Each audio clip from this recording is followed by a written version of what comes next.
if South Africa chooses to go for legacy for South Africa would be winning the 2027 World Cup. That is legacy. That is 3 World Cups in a row, and it will take New Zealand or any other team, as a matter of fact, 12 consecutive years or even longer to try and break that.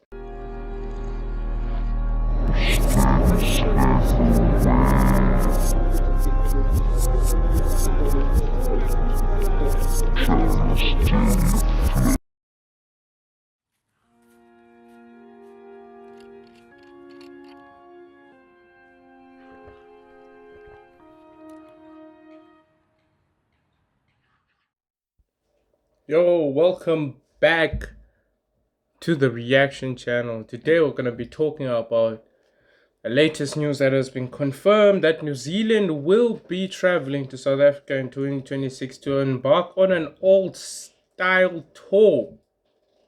We haven't seen one of these in a long time, and I'm not exactly sure when the last one was, but what I'm very certain of is this is kind of what we've been wanting to see for a very long time. So now the question that I have is, what exactly is South Africa's plan with this tour? Of course, the plan is always to win, but are they going for a legacy or are they going for pride? That's really what it's going to go down for. And what I think is, look, if South Africa chooses to go for legacy for South Africa would be winning the 2027 World Cup. That is legacy. That is 3 World Cups in a row, and it will take New Zealand or any other team, as a matter of fact, 12 consecutive years or even longer to try and break that. That is legacy. That is undeniable. And you know, as opposed to New Zealand's other records, because now the biggest thing that has been the biggest debate in rugby has always been who is better, South Africa or New Zealand. Now I know English fans are gonna get mad. Oh, you can't say that about the game. No. How dare you disgrace the game in Britain? No, it's not good, man.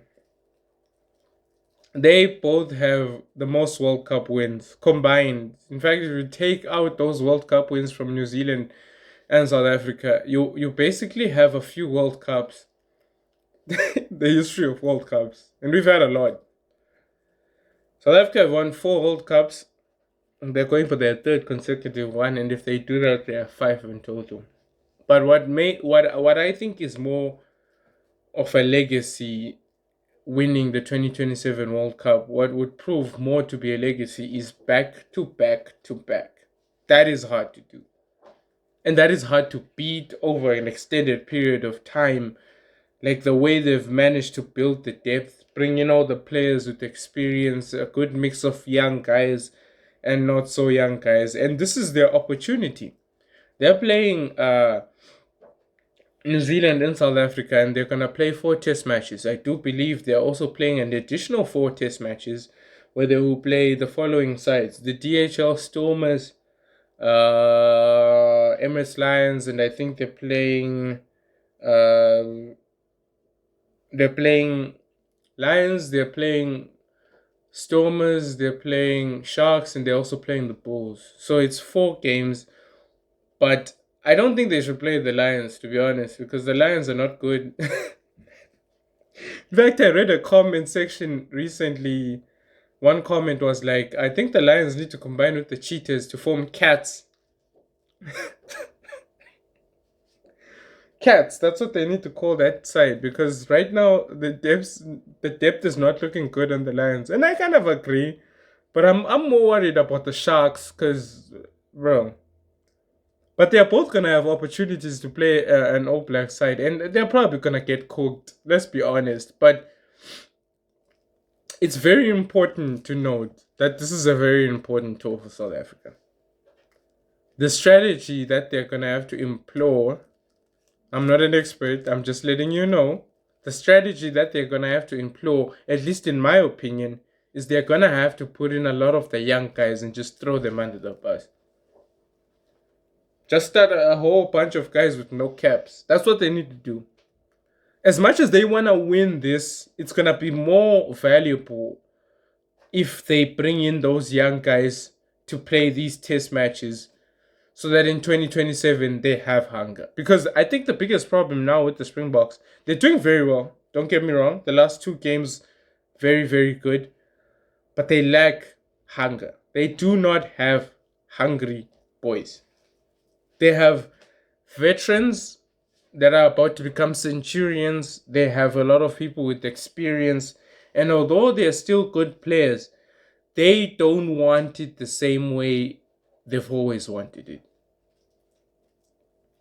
The only way that you can win the argument against New Zealand is if they go and sweep New Zealand in South Africa, have a 90-something% win rate, and then go win 2027 World Cup. Then you get to establish that you are the greatest South African side. You're the greatest rugby side that has ever existed. Right now, the All Blacks have a good claim to that. They can point to 2015, winning in dominant fashion. And not only that, they can point to 2 years before when they went unbeaten.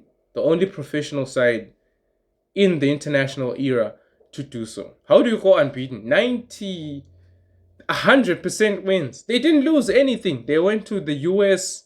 They tried to give them food poisoning and they still won. I don't know if that happened, but I'm just assuming. Because obviously when you travel, people are like, these guys win too much. Give them KFC. There's an article, RTE, iSports. New Zealand embarking on an all-style tour of South Africa in 2026. So New Zealand will visit South Africa for 3 tests. For 3 tests, with the 4th to be staged. Okay, so the 4th will be staged in neutral territory in a series dubbed as Rugby's Greatest Rivalry. And that is Rugby's Greatest Rivalry. That will be a throwback to the old days of multi-fixture tours. And guys, by the way, for those of you who haven't seen, I need you to go on YouTube. There's a very interesting documentary on the tour that never happened when pre-94, right around apartheid, South Africa, the All Blacks attempted to tour South Africa with a rebel group. The guys were so obsessed with trying to beat the Springboks. They were like, we're not going to represent under New Zealand's banner because there was outcry over apartheid, so they didn't want people to travel to South Africa to go play in a traditional tour. So they broke away. They formed their own group, rebel group. Most of those players were then banned from representing New Zealand in the future. Not entirely. Some of the players did come back, including the captain. But it was a whirlwind. It was a storm, and it was such a compelling documentary because of the way they were talking about how hungry they were for this rivalry, to the point where they were willing to overlook riots in their own country against it. A very compelling documentary. I'm not sure what the name of the documentary is, but I will link it down in the comment section. Please check that out. It's very, very good.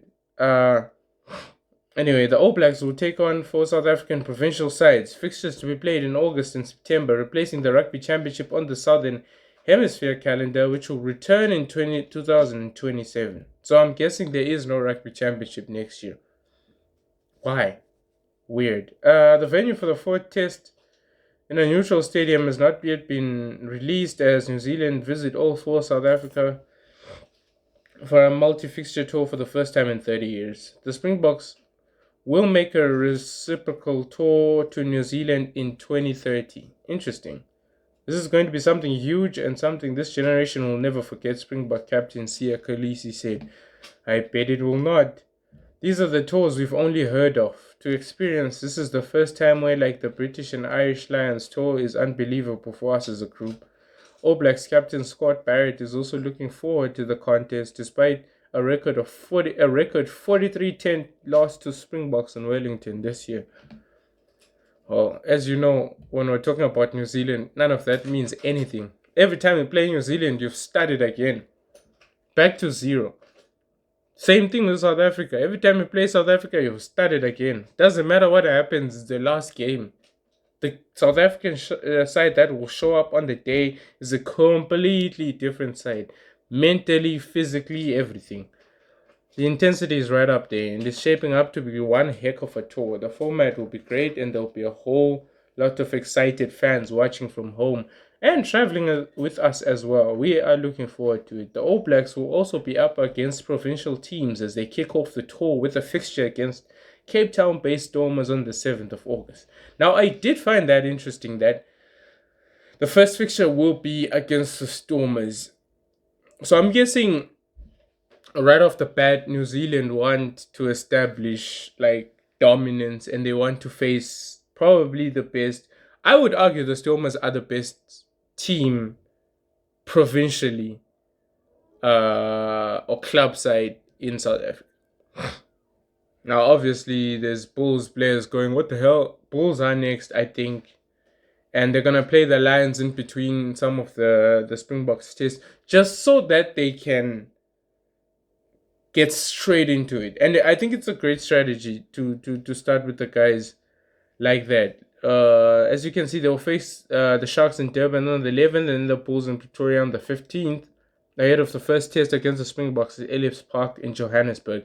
And then right there, they're going to have a midweek match against the Lions, who should be the Cats. But anyway, New Zealand meet the Springboks in consecutive weekends in Cape Town 29th and the Canvas 94,000-seater FNB Stadium in Joburg on the 5th of September. Well, great. The venue for the fourth test is on 12th September, not known yet. So, that's going to be very, very interesting. It's going to be interesting to see this type of selection going forward, the types of people that are going to play in those test matches. And I think for South Africa, it would serve them very, very well to have young guys with no caps, guys who don't know anything about international rugby, and really just throw them under the bus. Look, I think a lot of times that people like Springbok supporters, they get so wrapped up in winning games and only winning, and they want nothing more or nothing less. That is a problem, because if you win consecutively, you lose the hunger. You need to lose sometimes. You need to learn lessons, and losing helps because it makes the younger generation understand why it's happening or how it's happening. Because I noticed that in New Zealand, when they went through their green period, McCall, Carter, Richie, when they had McCall, when they had Dan Carter, and I believe they had Kieran Reid, yes. Kieran Reid and Brodie Retallick, all those players were just so accustomed to winning that by the time that they left the Scott Barretts of the world to take forward, and all the Barrett brothers, they didn't know what was going on when they started losing. They didn't know how to deal with it. They didn't understand it per se. They just didn't have the experience to deal with all that. And it's very important for your youngins to lose. Very important for your youngins to get kicked, because that's how they grow. And then they're able to get the perfect squad of experience and also very hungry young people to come in 27 and maybe do the job for the third time. And once they do the job for the third time, solidified. That is probably the greatest rugby team that has ever existed. But they would have to beat New Zealand as well. That's the thing. They would have to beat New Zealand, and then they would have to go win the World Cup. They would have to maybe sweep them, maybe 3-1 even. And then the debate is over. But if they don't, then it's back to he said, she said, you know. New Zealand can also come back with their own argument. Have you ever gone 93, 98% unbeaten over a period of how many ever years that they did it? And look, the stats are obviously online, but you know what I'm talking about, bro. That period of 2012 all the way up to 2015, you could not tell me anyone thought that the game was not New Zealand's. But, interestingly enough, I'm kind of happy they went through the slump that they went through. Not because I'm a South African supporter, but because it made rugby better. There's nothing that made me more frustrated than seeing New Zealand win. And that's part of the reason why I think the Springboks should not just win everything, bro. It's gonna teach them so much about themselves, and they're gonna grow. If they don't struggle for a long enough time, they're gonna leave a bunch of players that will have to inherit the legacy of winning. And once they can't figure it out, they're not gonna be able to pick themselves up from losses as quickly as they should. You could tell the way New Zealand was shook when they got rattled by the Springboks, 43-10 in Wellington. They didn't know how to deal with it. Like in the middle of the game, they looked like they just gave up. I saw Scott Barrett just jogging. He had given up, and it's not saying that these are bad players. It's just when things are happening to you, you know this.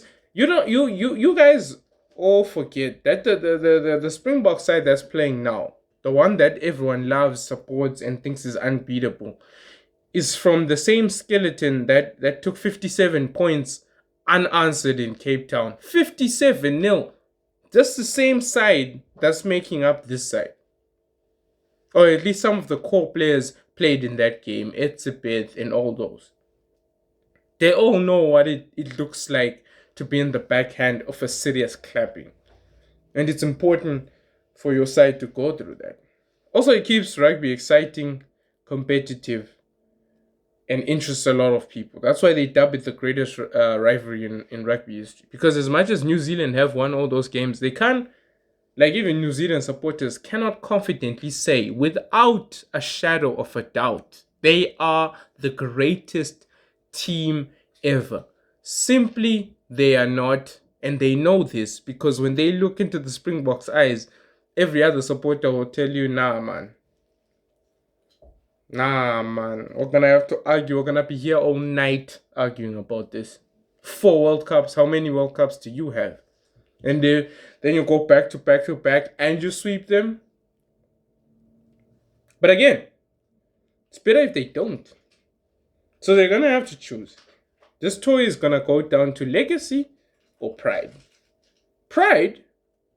Let's start all our favorite players. Let's get the job done. Let's sweep them 4-0. Legacy? Let's put in all the young guys. Let's give them the experience they need. Let's give them all the tools to be able to deal with this so that when they go in 2030, maybe they'll beat them. But for sure, some of these players will be retained in 27 going into that big World Cup. Back to back to back. Or sweep New Zealand. I feel like that's how it's gonna go. Anyway, as always, guys, like, comment, and subscribe. Let me know what else you wanna see. This was a bit long and it was a bit of a rant, but I just need people to understand that, cognitively think about it, man. Like, winning is a blessing until it's not.